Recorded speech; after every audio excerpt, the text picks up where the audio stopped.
It's always fun to start a brand new company with a completely new direction that no one's done before, and that's what How Do You Roll is all about. We understood that there was a market segment for sushi. We felt like there was definitely a demand for that.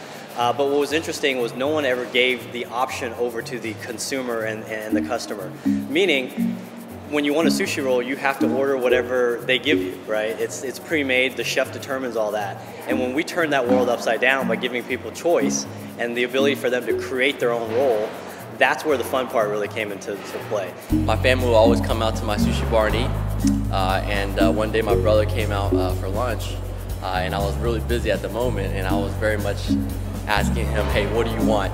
Tell me what you want in it, and I'll make it. And then he went ahead and started, telling me what kind of vegetables he wanted, what kind of meats he wanted, and I went ahead and put it together. And that's kind of where it all came about. What people are going to find is sushi is not that strange or weird or unusual. It's actually something they can eat on a common basis.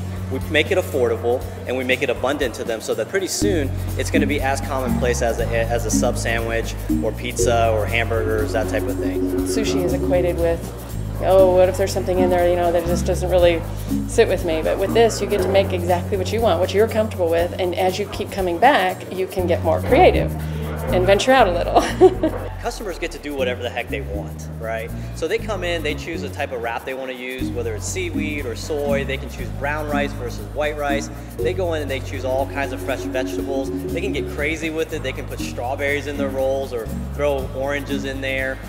They can put beef or chicken in their roll. They can do whatever they want. It's about them and how they roll. The traditional, and I get avocado, jalapeno, and cucumber with raw salmon, and then I add the chili powder because the raw salmon is always way better than the spicy salmon. Awesome. That's my roll, the Stephanie roll. And Daniel just copies me. Cucumber, avocado. Oh, cool. What else?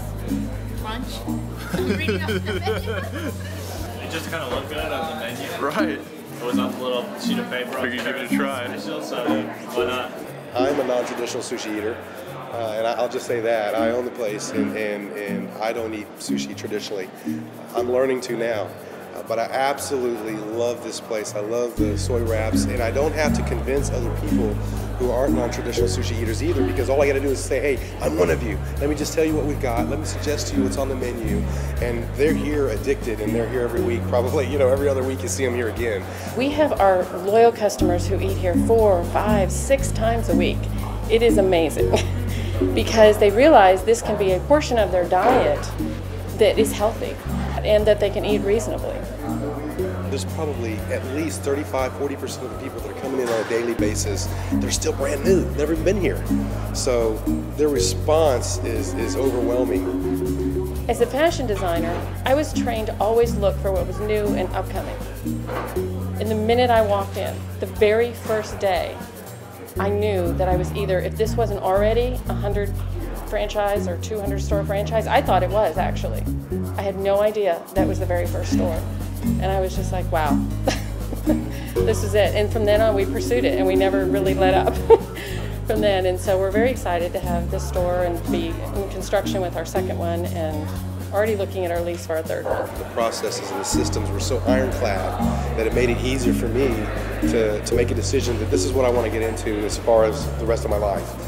So for me in the future, not having to get all the bumps and scrapes of learning, what it takes to get the vendors in place and all that, the fact that all that homework is done for you, for me, just makes it a little easier for me to look at my future and say, I want to plug it in there too. We do provide a very intensive training for our franchisee. We have different training tools like fake sushi clones that they practice on rolling until they get good at it. We make sure that whatever vendors they have to deal with, we've already done the pre-negotiating to keep the quality at the highest level. I think consumers know that.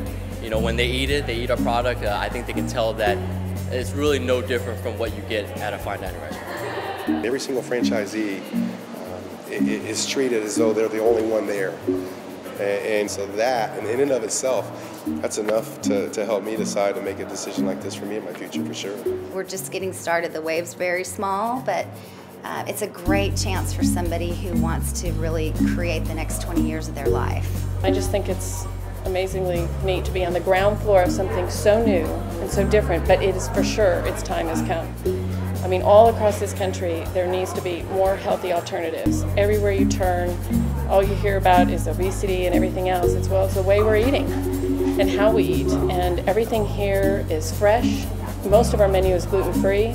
I mean, you hear all these buzzwords in the industry now of how are we going to accommodate people and how are we going to improve the health of this country? Well, we have to give the American public healthy alternatives. My eldest son came to my office at my previous career, and he says, you know, Daddy, what do you do? And I explained to him what I did, and he said, oh, okay, so you just have meetings with people all day and you deal with rich people. And that was a realization when I had when my son didn't even understand what I did in this world. When we opened this first restaurant, when I asked him, what does Daddy do? He gets it. And he almost, in a funny way to me, he says, you know, Daddy's making the world better by giving them better food. And so that's when, for me, is the realization of this makes a difference, and this is what's going to change the world.